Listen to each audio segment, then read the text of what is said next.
तालियां इसमें सहभागी बनेगी। जोरदार तालियां प्रदेश के यशस्वी मुख्यमंत्री जिनके संकल्प का नतीजा मध्य प्रदेश विकास में एक अलग गति पकड़ रहा है। माननीय मुख्यमंत्री जी की वो सोच, वो इच्छा शक्ति और वो दूरगामी नेतृत्व ही है। इस श्रृंखला में हमारे शहर के प्रथम नागरिक माननीय महापौर महोदया आदरणीय मालती राय जी मौजूद हैं। मैं कमिश्नर आयुष आदरणीय सोनाली मैम से आग्रह करूंगा कि आप आएं और शहर के प्रथम नागरिक मालती राय जी का आप औषधीय पौधा भेंट कर, जो कि प्रकृति संरक्षण का भी एक संदेश देता है। मैं आग्रह करूंगा माननीय सोनाली मैम से, कमिश्नर आयुष से कि आप आएं और माननीय मालती राय जी जो कि महापौर महोदया का बड़ी खुशी के क्षण हम सबके लिए। और इस श्रृंखला में मैं बड़ी आदरपूर्वक आग्रह करूंगा आदरणीय पीसी शर्मा जी आयुष विभाग से कि आप आएं और माननीय सांसद आदरणीय श्री आलोक शर्मा जी का आप हार्दिक अभिवादन औषधीय पौधा भेंट कर। माननीय पीसी शर्मा जी से मेरा आग्रह, आपकी तालियां इसमें सहभागी जरूर बने। हमारे लोकप्रिय सांसद आदरणीय आलोक शर्मा जी का, जो भोपाल के महापौर रहते हुए भी बड़ी अनूठा काम इनका रहा है माननीय। और इस श्रृंखला में हमारे बीच माननीय विधायक हुजूर माननीय रामेश्वर शर्मा जी की गरिमा में उपस्थिति है। मैं आग्रह करूंगा आदरणीय राजीव मिश्रा सर आयुष विभाग से कि आप आएं और माननीय रामेश्वर शर्मा जी विधायक हुजूर का आप आदरपूर्वक औषधीय पौधा भेंट कर उनका अभिवादन करें। बड़ी खुशी के क्षण, हमारा मंच देखिए आज कितना समृद्ध है। अंतर्राष्ट्रीय योग दिवस के इस पावन अवसर पे तालियां आपकी सहभागी बने, ऊर्जा का संचार हो। बड़ी खुशी के क्षण हम सबके लिए। इस श्रृंखला में दक्षिण पश्चिम विधानसभा के माननीय विधायक आदरणीय भगवान दास सबनानी जी की गरिमा में उपस्थिति है। मैं आग्रह करूंगा एक बार फिर राजीव मिश्रा सर से कि आप आएं और माननीय विधायक दक्षिण पश्चिम आदरणीय भगवान दास सबनानी जी का आदरपूर्वक औषधीय पौधा भेंट कर आप अभिवादन करेंगे। बड़ी ही गौरवमयी पल हम सबके लिए। आज भारत का गौरव से मस्तक ऊंचा हो रहा है। इस श्रृंखला में मैं आग्रह करूंगा आदरणीय पीसी शर्मा जी से कि आप आएं और नगर निगम के हमारे अध्यक्ष आदरणीय किशन सूर्यवंशी जी का स्वागत करेंगे। और उसी क्रम में माननीय हमारे भोपाल जिले के प्रभारी आदरणीय महेंद्र यादव साहब भी मौजूद हैं। इस श्रृंखला में मैं उनसे आग्रह किया आप आदरणीय महेंद्र यादव जी का भी हमारे जिले के प्रभारी। जोरदार तालियां बजनी चाहिए। वाकई में आपको बता दूं कि स्वयं और समाज के लिए योग इस प्राचीन अभ्यास और सार को पूरी दर्शाता हुआ योग केवल व्यक्तिगत कल्याण के बारे में नहीं बल्कि आंतरिक आत्मा और बाहरी दुनिया के बीच संबंध को बढ़ावा देता है। और अब स्वागत की इस कड़ी को हम यही विराम देते हैं। मैं मैम से आग्रह करूंगा कार्यक्रम की अगली कड़ी को विस्तार देने के लिए। और अब आपका ज्यादा समय न लेते हुए स्वागत उद्बोधन के लिए हम आमंत्रित करने जा रहे हैं प्रमुख सचिव स्कूल शिक्षा एवं आयुष विभाग श्रीमती रश्मि अरुण शमी जी को। मैम कृपया आए स्वागत उद्बोधन के लिए।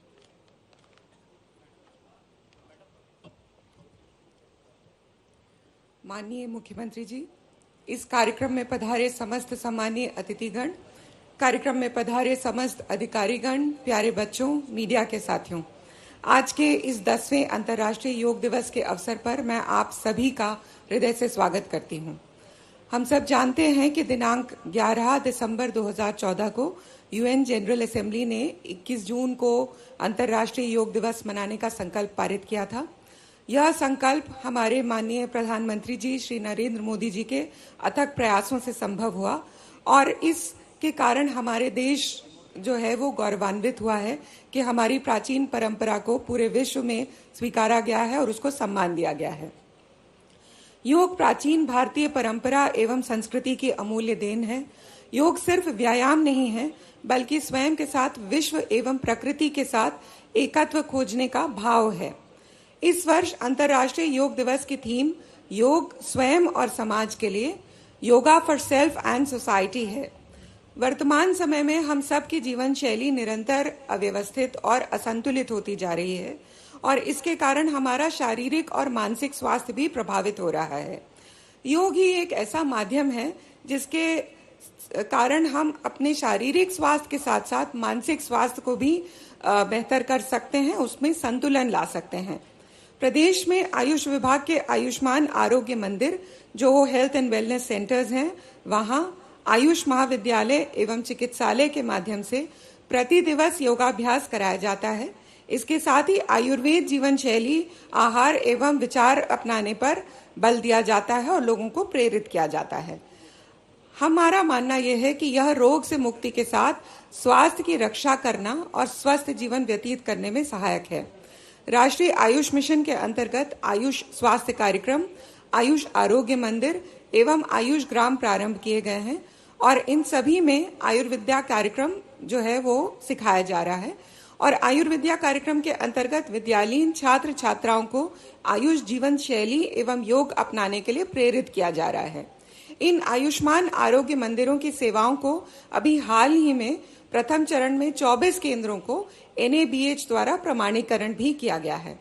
जन सामान्य को औषधीय वनस्पति के संरक्षण, संवर्धन और उनके गुणों की जानकारी दिए जाने के लिए पंडित खुशीलाल शर्मा आयुर्वेद महाविद्यालय भोपाल में राज्य महत्व का एक औषधीय उद्यान स्थापित किया जा रहा है। इसी प्रकार से बहुत सी अन्य गतिविधियों के माध्यम से यह प्रयास है कि प्रदेश की प्राचीन चिकित्सा पद्धति को हम चिकित्सा पद्धति की मुख्य धारा में लाएं।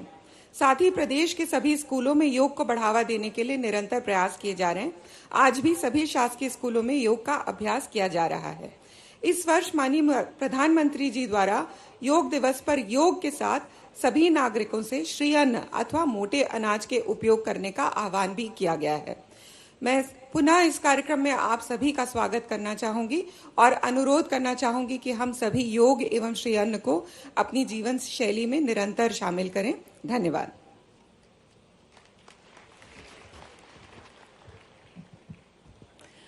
बहुत बहुत धन्यवाद मैम आपका। और अब अन्न संवर्धन योजना का शुभारंभ होगा। माननीय मुख्यमंत्री जी द्वारा श्री अन्न संवर्धन अभियान का शुभारंभ यहाँ पर होने जा रहा है।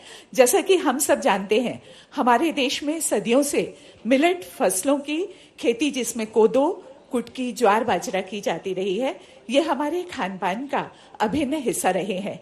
इन्हीं पौष्टिक फसलों के संवर्धन हेतु माननीय मुख्यमंत्री जी एक क्लिक के माध्यम से इस योजना का शुभारंभ करने जा रहे हैं। माननीय मुख्यमंत्री जी, एक क्लिक के माध्यम से इसका शुभारंभ हुआ और आप देख पा रहे हैं श्री अन्न संवर्धन अभियान का यह शुभारंभ। भारत की खाद्य प्रणाली में संजीवनी की तरह है श्री अन्न, जिसे हम मिलेट्स या मोटा अनाज भी कहते हैं। कोदो, कुटकी, ज्वार, बाजरा इत्यादि श्री अन्न के वे रूप हैं जिनके पोषण एवं स्वास्थ्यवर्धक गुणों को विश्व के द्वारा पहचाना गया है। इसी आधार पर हमारे यशस्वी प्रधानमंत्री जी के नेतृत्व में भारत सरकार की अनुशंसा पर संयुक्त राष्ट्र संघ द्वारा वर्ष 2023 को मिलेट के प्रोत्साहन हेतु अंतर्राष्ट्रीय मिलेट वर्ष के रूप में मनाया गया। भारत में मिलेट्स के अनेक प्रकार हैं, अनेक नाम हैं। आज जब मिलेट्स घर घर में पहुंच रहा है, पूरी दुनिया में पॉपुलर हो रहा है, तो उसका सर्वाधिक लाभ भारत के छोटे किसानों के नसीब में है। अब इस सुपर फूड को श्री अन्न की नई पहचान दी गई। भारत में श्री अन्न की खेती का इतिहास हजारों साल पुराना है। ये अनाज प्राचीन समय से ही भारतीय ग्रामीण अर्थव्यवस्था का महत्वपूर्ण हिस्सा रहा है। कम पानी की जरूरत और कठोर परिस्थितियों में भी उगने की क्षमता इन्हें विशेष बनाती है। श्री अन्न न केवल पोषण से भरपूर होते हैं, बल्कि इनमें प्रचुर मात्रा में फाइबर, प्रोटीन और खनिज भी पाए जाते हैं। मध्य प्रदेश श्री अन्न के सर्वाधिक उत्पादन एवं खपत वाले राज्यों में से एक है। श्री अन्न के अंतर्गत मध्य प्रदेश में मुख्यतः कोदो, कुटकी का उत्पादन अधिक मात्रा में किया जाता है। विभिन्न जिले मुख्यतः अनूपपुर, डिंडोरी, मंडला, उमरिया, छिंदवाड़ा, जबलपुर, सिंगरौली, बालाघाट इत्यादि में कोदो, कुटकी की खेती की जाती है। उनके प्रसंस्करण एवं खाद्य सृजन से राज्य के पोषण स्तर में अमूलचूल परिवर्तन की संभावनाएं हैं। भारत सरकार द्वारा मिलेट्स का प्रोत्साहन करने के लिए श्री अन्न मिशन की शुरुआत की गई है। इस मिशन के तहत किसानों को उन्नत बीज, तकनीकी सहायता और फसल की उचित कीमत दिलाने का प्रयास किया जा रहा है। इसी दिशा में मध्य प्रदेश सरकार द्वारा भी श्री अन्न की खेती को बढ़ावा देने के उद्देश्य से रानी दुर्गावती श्री अन्न प्रोत्साहन योजना को प्रारंभ किया गया है। इस योजना के अंतर्गत कोदो एवं कुटकी की खेती एवं प्रसंस्करण में कार्यरत किसान उत्पादक संगठनों को वित्तीय एवं तकनीकी सहायता प्रदान की जाएगी। इस योजना के अंतर्गत श्री अन्न प्रोत्साहन consortium of farmers producer company limited की स्थापना की गई है, जिसका मुख्य उद्देश्य कोदो कुटकी की खेती कर रहे किसानों को उनकी उपज का उचित मूल्य दिलवाना है। इसी योजना के अंतर्गत हमारे माननीय मुख्यमंत्री श्री डॉक्टर मोहन यादव जी के द्वारा कोदो कुटकी उत्पादक किसानों को 1000 रुपए प्रति क्विंटल अतिरिक्त प्रोत्साहन राशि देने का फैसला किया गया है। विभिन्न संगठनों के द्वारा कोदो कुटकी के प्रसंस्करण उपरांत बिस्किट, कुकीज, पास्ता, ब्रेड इत्यादि प्रसंस्कृत उत्पादों का निर्माण किया जा रहा है। श्री अन्न सिर्फ एक अनाज नहीं, बल्कि हमारी संस्कृति, हमारी विरासत, हमारी स्वास्थ्य और समृद्धि का प्रतीक है। आइए मिलकर इस अनमोल धरोहर को संरक्षित करें और अपने जीवन में इसे अपनाएं।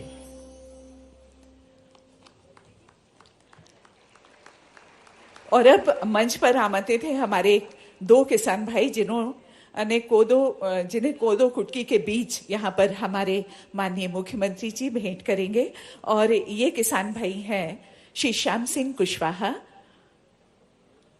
और श्री संतोष मीणा जी, भैरवपुरा भोपाल से हैं आप दोनों।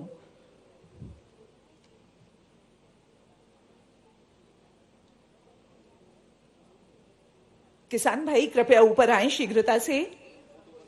जिनके नाम यहाँ लिए गए हैं श्री श्याम सिंह कुशवाहा जी और श्री संतोष मीणा जी, भैरवपुरा भोपाल से।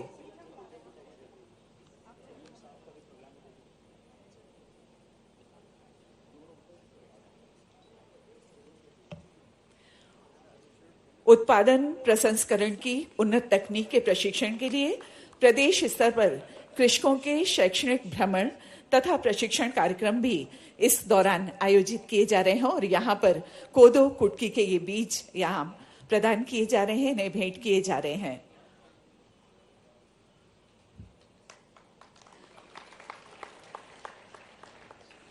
बहुत बहुत धन्यवाद माननीय मुख्यमंत्री जी आपका।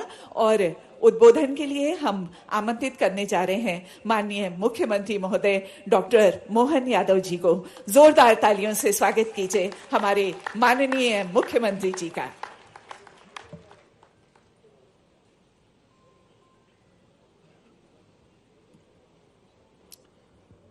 अंतर्राष्ट्रीय योग दिवस के इस अवसर पर राज्य स्तर पर पूरे इस संपूर्ण आयोजन में इस मुख्य मंच पर विराजमान भोपाल के सांसद श्रीमान आलोक शर्मा जी, भोपाल की महापौर श्रीमती मालती राय जी, रामेश्वर शर्मा जी, भगवान दास जी, श्री किशन सूर्यवंशी जी, प्रदेश में स्थान स्थान पर अलग अलग स्थान पर बैठे हुए हमारे सभी माननीय मुख्यमंत्री, उप मुख्यमंत्री जी, माननीय मंत्रीगण, सभी सांसदगण, सभी गणमान्य अतिथिगण, अधिकारीगण, इस अवसर पर योग अभ्यासी सभी मित्रों, पत्रकार साथियों, लगभग 10 वर्ष पहले आज ही के दिन यशस्वी प्रधानमंत्री ने संयुक्त राष्ट्र संघ में ये प्रस्ताव रखा, योग से निरोग दुनिया। माननीय प्रधानमंत्री जी के सुझाव से किस प्रकार से सहमति हम सबको जानकारी है। लगभग संयुक्त राष्ट्र संघ के कुछ ही देशों को अगर छोड़ दें तो सभी ने सर्वानुमति से न केवल इस प्रस्ताव को स्वीकार किया, बल्कि योग के माध्यम से भारत की ये उज्जवल, गौरवपूर्ण और गरिमापूर्ण बड़ी थाती से लोगों ने इसको सिर माथे पे लगाया। तुरंत प्रस्ताव पारित हुआ और भारतीय संस्कृति की ध्वजा लहराई। मेरी अपनी ओर से खासकर अंतर्राष्ट्रीय योग दिवस के अवसर पर यशस्वी प्रधानमंत्री को मैं कोटि से बधाई भी देता हूं, जिनके कारण से एक और पड़ाव इसमें जुड़ा है, श्री अन्न संवर्धन अभियान। हम सब जानते हैं कि योग के माध्यम से निरोग रहने के लिए हमारी शारीरिक दक्षता की भी आवश्यकता है, लेकिन दक्षता के साथ आहार का भी उतना ही महत्व है। और हम और सौभाग्यशाली हैं, हमारे देश के अंदर श्री अन्न अर्थात मोटा अनाज में ज्वार, बाजरा, मक्का, कोदो, कुटकी, रागी, अन्य इस प्रकार के अन्न, जिस अन्न के माध्यम से हमारी अपनी हजारों साल से भारत की विशेष आहार शैली का ये बड़ा हिस्सा रहा है। काल के प्रवाह में हम सब देखते हैं कि हमारे यहाँ गेहूं का प्रचलन बढ़ गया है, लेकिन आपकी जानकारी के लिए बताना चाहूँगा कि ये गेहूं जो है हमारे देश का अन्न नहीं है, ये विदेश से आया हुआ है। और इसका प्रमाण भी है कि किसी भी पूजा पद्धति में हमारे यहाँ जब रोली, कंकुम अगर अपने पूजा का हिस्सा बनता है, लेकिन उसमें धान अर्थात चावल अपने यहाँ हिस्सा बनता है। जहाँ चावल नहीं होगा वहाँ ज्वार बाजरा से काम चल जाता है, लेकिन गेहूं थाली में नहीं आता है। इसका मतलब हमारा प्राचीन अन्न हमारा अपना श्री अन्न है, जिसके आधार पर हमारी प्रत्येक विधि विधान से सिर माथे पे लगाने की परंपरा से लगाकर पूजा विधि भी उसी से संपन्न होती। इसलिए इस बात को हम सब जानते हैं, और खास करके योग के मामले में दो मार्ग हमारे इस देश की संस्कृति में है। एक घेरंड संहिता के माध्यम से घेरंड ऋषि, एक पतंजलि के माध्यम से। पतंजलि के माध्यम से 8 अलग अलग आयाम की इसमें कल्पना की गई है, और यम नियम से लगा करके ध्यान धारणा समाधि तक हम सब जानते हैं कि ये हमारी संपूर्ण पद्धति ये अपने आप में इस न केवल इस जीवन को बल्कि ये हमारी सनातन संस्कृति के अनुसार जीवन की मोक्ष तक की इस यात्रा में हमको कहीं ना कहीं मदद करती है। मैं उम्मीद करता हूं कि योग के खासकर इस योग के मतलब योगी का मतलब ही जुड़ाव है। योग मतलब मन और आत्मा का जुड़ाव आत्मा का चेतना से, सार्वभौमिकता से, जुड़ाव खान पान से, दिनचर्या से, रहन सहन से, आचार विचार से। योग अपने आप में एक संपूर्ण हमारे लिए दिनचर्या है। मैं उम्मीद करता हूं जिस प्रकार से मध्य प्रदेश सरकार ने पिछले समय से योग आयोग का गठन किया, योग के संबंध में हमने काफ़ी ज़्यादा एक आनंद विभाग तक की अपनी मंत्रालय की हमारे पूर्व मुख्यमंत्री श्रीमान शिवराज सिंह जी चौहान के द्वारा की गई थी। हमने भी प्रयास किया है कि इस आनंद विभाग के काम को और बढ़ाया जाए। साथ ही साथ आयुर्वेद की दृष्टि से भी हमारी सरकार बनने के बाद आयुर्वेद को लेकर के 11 नवीन आयुर्वेदिक महाविद्यालय प्रदेश में खोलने का पहली बार ये इतने बड़े स्तर पर पूरे देश का निर्णय रहा है कि 11 मेडिकल आयुर्वेदिक कॉलेज हमारे द्वारा खोले जा रहे हैं, जिसके माध्यम से जो हमारी अपनी वन संपदा क्षेत्र की विशेषता और खास करके आयुर्वेद के क्षेत्र में भारत में मध्य प्रदेश की भूमिका बड़े पैमाने पर आए। इसी के साथ साथ कोदो कुटकी आपकी जानकारी में हमारी सरकार के गठन के तुरंत बाद हमने हमारी पहली कैबिनेट भी जबलपुर में रानी दुर्गावती के माध्यम से, रानी अवंतीबाई के नाम से हमने कैबिनेट की थी, और इसी कैबिनेट में हमने कोदो कुटकी के ऊपर भी 1000 रुपये प्रति क्विंटल का अलग से प्रोत्साहन राशि देने की घोषणा की थी। अर्थात ये जो हमारा अपना एक तरह से ये हमारी पुरानी प्राचीन फसल भी है, लेकिन इसको प्रोत्साहन की शासन की आवश्यकता दृष्टि से इसलिए इसको प्रोत्साहन किया है। परसों ही कैबिनेट में यशस्वी प्रधानमंत्री ने 14 प्रकार की फसलों को, खरीफ की फसलों के लिए प्रोत्साहन राशि MSP बढ़ाने का निर्णय किया। मुझे इस बात की भी प्रसन्नता है कि यशस्वी प्रधानमंत्री ने भी हमारे लिए खास करके मक्का, बाजरा, ज्वार इस सब को प्रोत्साहन देने के लिए MSP में पर्याप्त रूप से वृद्धि की है। खास करके योग के मामले में योग को हमने पाठ्यक्रम का हिस्सा बनाया है। योग के शिक्षकों को हमारे अपने विद्यालय और उच्च शिक्षा विभाग में अब उनको बाकी प्राध्यापकों के बराबर का दर्जा देने का प्रयास किया। ये हमारी योग के प्रति हमारी मान्यता और हमारे भाव को प्रकट करता है।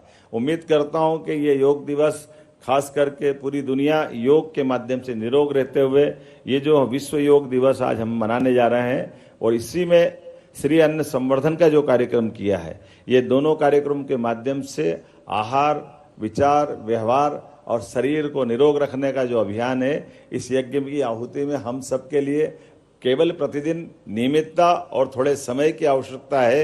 मैं उम्मीद करता हूं कि योग के माध्यम से हमने कोविड के कठिन काल में देखा है कि जिनने योग किया है, जिनने आयुर्वेद के हिसाब से पथ्य पालन किया है, उनके जीवन में कम कष्ट आए। जो अपने खाने पीने की, सोने उठने बैठने की दिनचर्या को बिगाड़ते हैं, उनको कष्ट ज़्यादा हुआ है। तो ये अपने लिए चिकित्सालय जाने के बजाय हम अपने जीवन भर जो योग की कल्पना की गई है कि हम अपने पूरे जीवन का 100 साल भी पूरा करें और 100 साल के बाद जब ये शरीर छोड़ें तो शरीर उसी प्रकार से छोड़ें जैसे पका हुआ फल अपने आप वृक्ष से गिरता है। जैसा शरीर परमात्मा ने जन्म के समय हमको दिया है, सभी अंगों के साथ उसी प्रकार का शरीर वापस परमात्मा को समर्पित करते हुए निरोग रहते हुए हमारी पूरी जीवन यात्रा पूरी हो। मेरी अपनी ओर से आप सबको योग दिवस की बधाई। बहुत बहुत धन्यवाद। बहुत बहुत धन्यवाद यशस्वी मुख्यमंत्री जी के लिए। जोरदार तालियां बजाएं एक बार। वाकई में पूरे विश्व में भारत की जो एक अपनी बात करें गरिमा है, जो भारत का अपना परंपरागत जो संस्कृति है, और माननीय मुख्यमंत्री जी ने तमाम बिंदुओं को रेखांकित किया। और ये हम सब के लिए आज गर्व की अनुभूति होने वाले क्षण है कि जहां 175 से ज्यादा देशों ने योग को अपना बात करें पूर्ण सहमति से व संयुक्त राष्ट्र संघ में जिन्होंने भारत की इस परंपरागत इस वर्ष अंतर्राष्ट्रीय योग दिवस थीम है स्वयं और समाज के लिए योग। और आप सबके लिए बड़ी खुशी की बात है कि हमारे यशस्वी प्रधानमंत्री जी जो देश की समृद्धि, तरक्की और लगातार विकास के लिए प्रतिबद्ध है, और आज इस योग दिवस के पावन अवसर पे हम अपने देश के यशस्वी प्रधानमंत्री जी को भी हम सुन पाएंगे। एक बार जोरदार तालियां बजाएं हम सब। कितनी गौरव की बात है कि 10 वर्ष पूरे हो रहे योग में स्वयं और समाज के लिए योग। हमारी वसुधैव कुटुंबकम का देश है, जो पूरी वसुधा को अपना परिवार मानते हैं हम सब। और पूरी दुनिया में योग के रूप में भारत ने एक ऐसा पताका लहराया है जहां पूरा विश्व में भारत का गौरव मस्तक ऊंचा हुआ है। स्वयं और समाज के लिए योग इस प्राचीन अभ्यास के सार को पूरी तरीके से दर्शाता है। योग केवल व्यक्तिगत कल्याण के बारे में नहीं, यह आंतरिक आत्मा और बाहरी दुनिया के बीच संबंध को बढ़ावा देता है। फिलहाल कुछ ही पलों में यशस्वी प्रधानमंत्री जी जुड़ेंगे। फिलहाल आप तक योग के विषय में एक ये फिल्म देखते हैं जोरदार तालियों के साथ।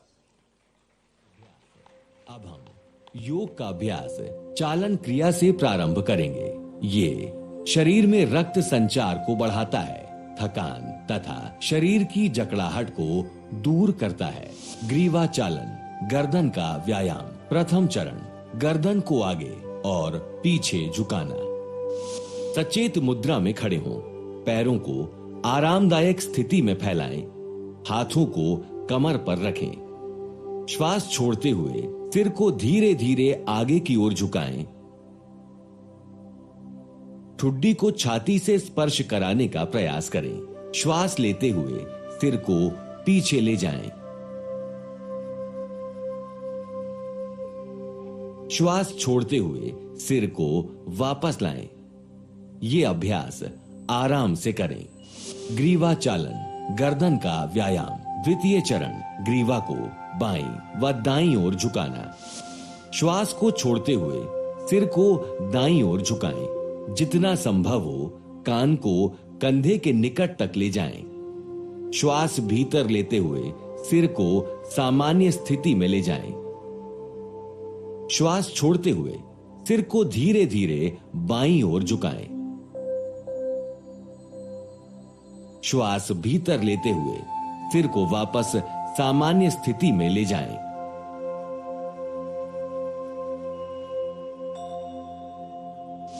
ग्रीवा चालन, गर्दन का व्यायाम। तृतीय चरण, ग्रीवा को बाईं व दाईं ओर घुमाना। श्वास छोड़ते हुए ग्रीवा को दाईं ओर इस प्रकार घुमाएं कि ठुड्डी कंधे की सीध में आए। श्वास भीतर लेते हुए सिर को वापस सामान्य स्थिति में लाएं। श्वास छोड़ते हुए सिर को बाईं ओर घुमाएं। श्वास भीतर लें तथा सिर को वापस सामान्य स्थिति में लाएं। ग्रीवा चालन, गर्दन का व्यायाम। चतुर्थ चरण, ग्रीवा को घुमाना। सिर को आगे की ओर झुकाकर ठुड्डी को छाती से स्पर्श कराने का प्रयास करें। श्वास भीतर लें तथा गर्दन को घड़ी की सुइयों की दिशा में घुमाएं।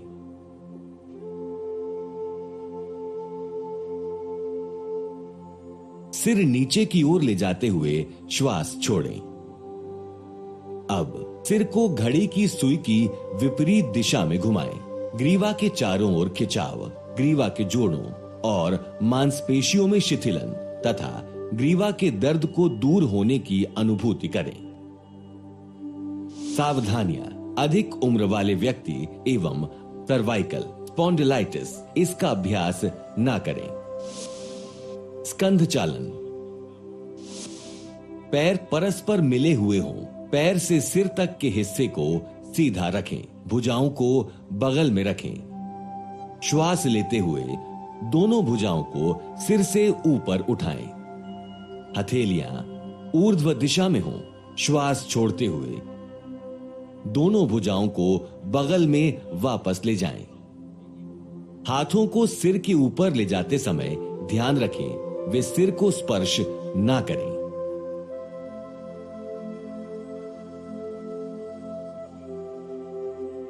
इसी तरह जब हाथों को नीचे लेकर आएं तो वो जांघों को स्पर्श ना करें। स्कंध चक्र, सीधे खड़े हो जाएं, दोनों भुजाओं को फैलाएं एवं हथेलियां ऊपर की ओर हों। बाएं हाथ की अंगुलियों को बाएं कंधे पर रखें और इसी प्रकार दाएं हाथ की अंगुलियों को दाएं कंधे पर रखें। दोनों कोहनियों को पूरी तरह चक्राकार घुमाएं। कोहनियों को आगे की ओर लाते हुए परस्पर स्पर्श कराने का प्रयास करें। इसी प्रकार पीछे की ओर ले जाते हुए कानों से स्पर्श कराने का प्रयास करें। इसी तरह विपरीत दिशा में भुजाओं को खींचते हुए घुमाएं और कोशिश करें कि इस दौरान भुजाएं शरीर को स्पर्श करें।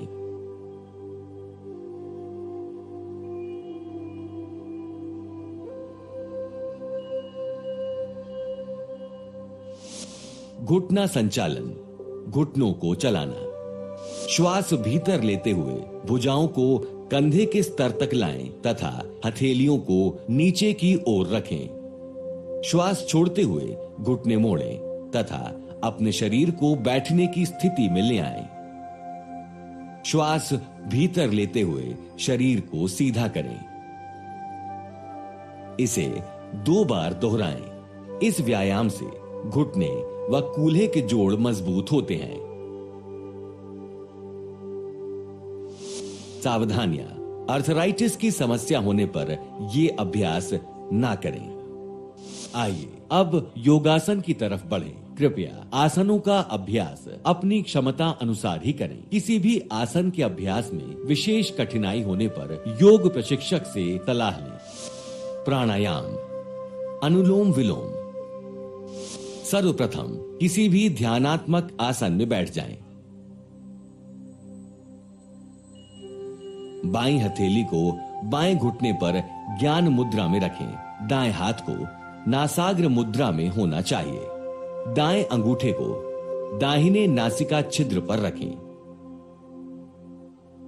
बाईं नासिका छिद्र से सांस अंदर लें, फिर इसे बंद कर दें। दाहिने नासा छिद्र से सांस बाहर निकालें एवं दाहिने नासा छिद्र से सांस भीतर लें। दाहिने नासा छिद्र को बंद करें एवं बाईं नासा छिद्र से सांस बाहर निकालें। ये नाड़ी शोधन या अनुलोम विलोम प्राणायाम का एक चक्र है। इस प्रक्रिया के 4 से 5 चक्र और पूरे करें। लाभ, ये प्राणायाम चिंता एवं तनाव दूर करता है तथा फेफड़ों की क्षमता को बढ़ाता है। भ्रामरी प्राणायाम, चूंकि इस प्राणायाम में सांस छोड़ते समय जो ध्वनि निकलती है वो भौरे के समान मिलती जुलती लगती है। सर्वप्रथम किसी भी ध्यानात्मक आसन में बैठ जाएं। नासिका के द्वारा लंबा गहरा श्वास लें। नियंत्रित तरीके से गहरी और स्थिर भौरे के जैसी आवाज के साथ सांस बाहर छोड़ें।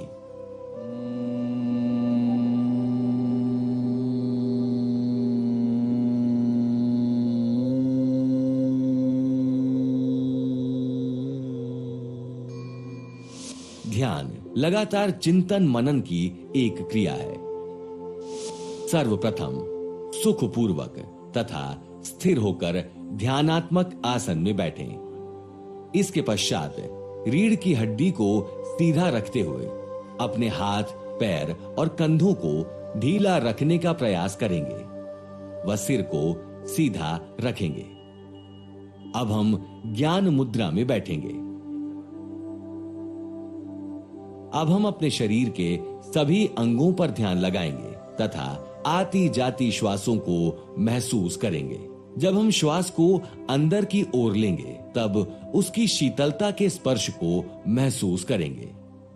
इसी प्रकार जब हम श्वास को बाहर निकालेंगे तब उसकी गर्माहट को हम महसूस करेंगे। इससे हमारा मन बाहरी विचारों से हटकर श्वास पर केंद्रित होगा। उसके पश्चात अपना ध्यान आंखों की ऊपर भौंहों के मध्य में केंद्रित करने का प्रयास करेंगे। इस प्रकार अंतर्मुखी होकर शांत अवस्था में अधिकाधिक रहने का प्रयास करेंगे। ये निरंतर अभ्यास की प्रक्रिया है।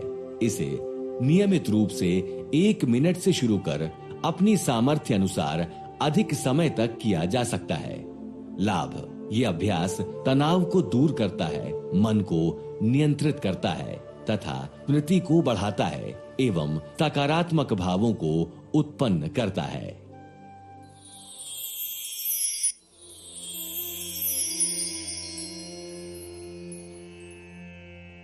वर्तमान में मानव समाज असाध्य रोगों से निरंतर पीड़ित हो रहा है। इस पीड़ा से निवृत्त का मार्ग सिर्फ योग है। योग परमात्मा से मिलने का अलौकिक प्रयास है। ये परमानंद है। योग को मापने की कोई इकाई नहीं है। योग से सकारात्मक चिंतन की अनुभूति झलकती है, जिससे बड़े बड़े असाध्य रोगों को जड़ से समाप्त किया जा सकता है। आज हम आर्थराइटिस जैसी गंभीर बीमारी को ठीक करने की योग क्रियाओं के बारे में जानेंगे। शिथिलीकरण अभ्यास। अब हम योग का अभ्यास चालन क्रिया से प्रारंभ करेंगे। ये शरीर में रक्त संचार को बढ़ाता है, थकान तथा शरीर की जकड़ाहट को दूर करता है। ग्रीवा चालन, गर्दन का व्यायाम। प्रथम चरण, गर्दन को आगे और पीछे झुकाना। सचेत मुद्रा में खड़े हों। पैरों को आरामदायक स्थिति में फैलाएं। हाथों को कमर पर रखें। श्वास छोड़ते हुए सिर को धीरे धीरे आगे की ओर झुकाएं। ठुड्डी को छाती से स्पर्श कराने का प्रयास करें। श्वास लेते हुए सिर को पीछे ले जाएं। श्वास छोड़ते हुए सिर को वापस लाएं। ये अभ्यास आराम से करें। ग्रीवा चालन, गर्दन का व्यायाम। द्वितीय चरण, ग्रीवा को बाईं व दाईं ओर झुकाना। श्वास को छोड़ते हुए सिर को दाईं ओर झुकाएं। जितना संभव हो कान को कंधे के निकट तक ले जाएं। श्वास भीतर लेते हुए सिर को सामान्य स्थिति में ले जाएं। श्वास छोड़ते हुए सिर को धीरे धीरे बाईं ओर झुकाएं। श्वास भीतर लेते हुए सिर को वापस सामान्य स्थिति में ले जाएं।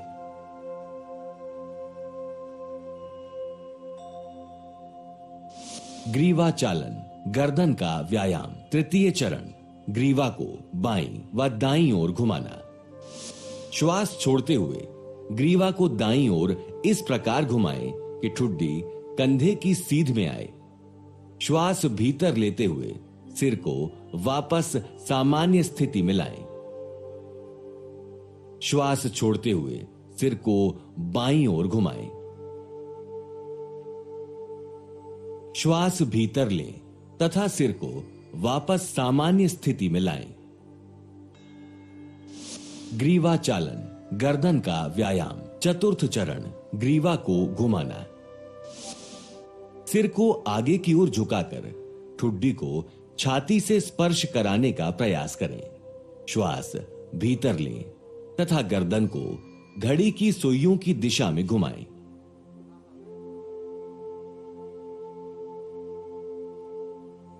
सिर नीचे की ओर ले जाते हुए श्वास छोड़ें।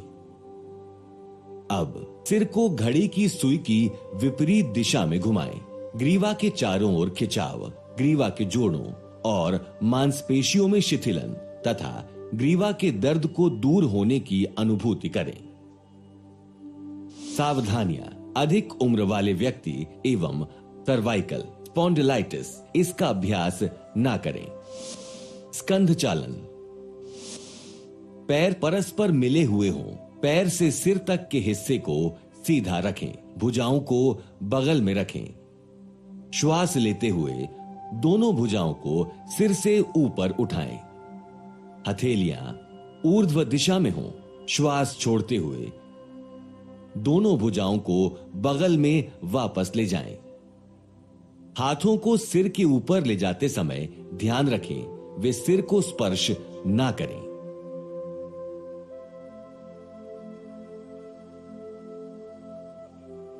इसी तरह जब हाथों को नीचे लेकर आएं तो वो जांघों को स्पर्श ना करें। स्कंध चक्र, सीधे खड़े हो जाएं, दोनों भुजाओं को फैलाएं एवं हथेलियां ऊपर की ओर हों। बाएं हाथ की अंगुलियों को बाएं कंधे पर रखें। आपको बता दें, अभी हमारे माननीय प्रधानमंत्री जी का सीधा प्रसारण जो होने वाला था वो श्रीनगर में मौसम ठीक ना होने के कारण हम उससे अभी नहीं जुड़ पा रहे हैं, वो कार्यक्रम नहीं हो पा रहा है। तो हमारा जो योगाभ्यास का कार्यक्रम है वह अब हम यहाँ पर शुरू करेंगे और इसके लिए हम सब तैयार हैं। हमारा यह योगाभ्यास का कार्यक्रम शुरू होने वाला है। इस प्रसारण को देखते हुए हम सब इस योगाभ्यास को करेंगे।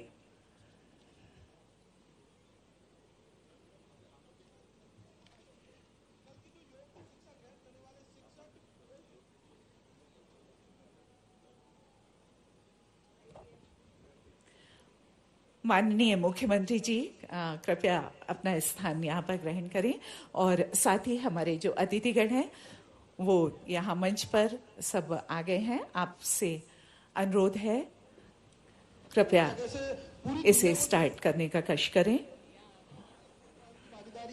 स्थानीय लोगों की भागीदारी है।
सङ्गच्छध्वं संवदध्वं सङ्गच्छध्वं संवदध्वं संवो मनांसि जानता संवो मनांसि जानता देवाभागं यथा पूर्वे देवाभागं यथा पूर्वे संज्ञानाना उपासते संज्ञानाना उपासते संज्ञानाना उपासते संज्ञानाना उपासते संज्ञानाना उपासते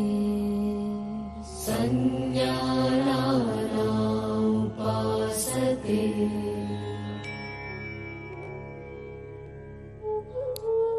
आइए अब हम योग साधना का अभ्यास सूक्ष्म व्यायाम के साथ करते हैं जो शरीर में सूक्ष्म रक्त संचार को बढ़ाते हैं। गर्दन की क्रियाएं, गर्दन को आगे और पीछे झुकाना।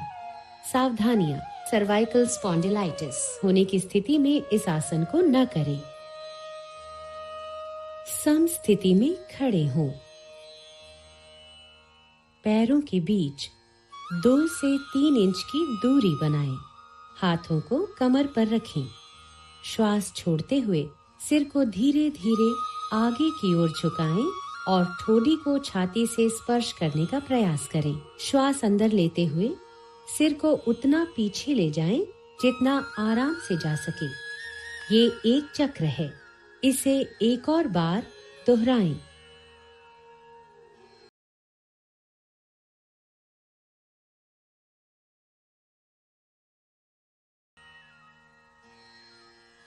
गर्दन को दाईं एवं बाईं ओर झुकाना। सावधानियां, गर्दन को बहुत अधिक न खींचें।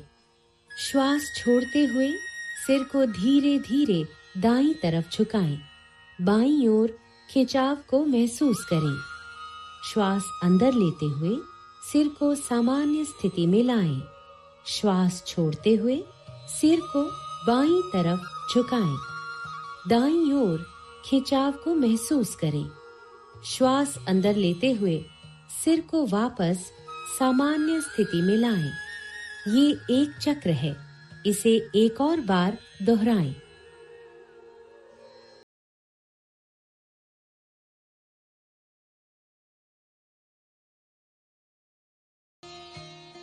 गर्दन दाईं और बाईं ओर घुमाना। सावधानियां, गर्दन को झटका न दें। सिर को सामान्य स्थिति में रखें। श्वास छोड़ते हुए सिर को आराम से दाईं तरफ इतना घुमाएं कि ठोड़ी कंधे की सीध में आ जाए। श्वास अंदर लेते हुए सिर को वापस सामान्य स्थिति में लाएं। श्वास छोड़ते हुए सिर को बाईं तरफ घुमाएं। दाईं ओर खिंचाव को महसूस करें। श्वास अंदर लेते हुए सिर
कटी शक्ति विकासक। सावधानियां, कशेरुक विकार होने की स्थिति में इस क्रिया को उचित मार्गदर्शन में करें। सम स्थिति से शुरुआत करते हुए दोनों भुजाओं को स्कंध तक उठाएं। दोनों हथेलियां एक दूसरे के आमने सामने रखें और भुजाओं को समानांतर रखें। पैरों में 1 फुट की दूरी बनाएं। श्वास छोड़ते हुए कटिभाग को दाईं ओर घुमाएं। श्वास लेते हुए वापस आएं। श्वास छोड़ते हुए बाईं ओर घुमाएं। श्वास भरते हुए वापस आएं। ये एक चक्र है, इसे एक और बार दोहराएं।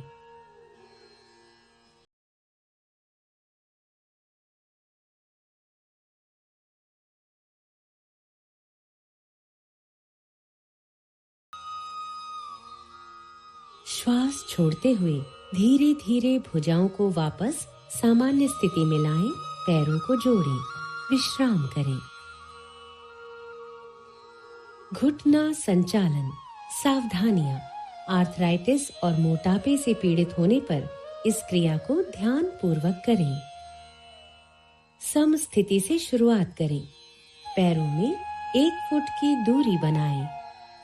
श्वास अंदर लेते हुए भुजाओं को कंधे के स्तर तक लाएं तथा हथेलियों को नीचे की ओर रखें। श्वास छोड़ते हुए घुटनों को मोड़ें और अपने शरीर को आधा बैठने की स्थिति में ले आएं। अंतिम स्थिति में दोनों भुजाएं और जांघें जमीन की तरफ समानांतर स्थिति में होनी चाहिए। श्वास लेते हुए वापस आएं। ये एक चक्र है, इसे एक और बार दोहराएं। श्वास छोड़ते हुए धीरे धीरे भुजाओं को वापस लाएं तथा पैरों को जोड़ें, विश्राम करें। आइए अब योग आसन की तरफ बढ़ें। खड़े होकर किए जाने वाले आसन। ताड़ासन। ताड़ का अर्थ है ताड़ का पेड़। सावधानियां,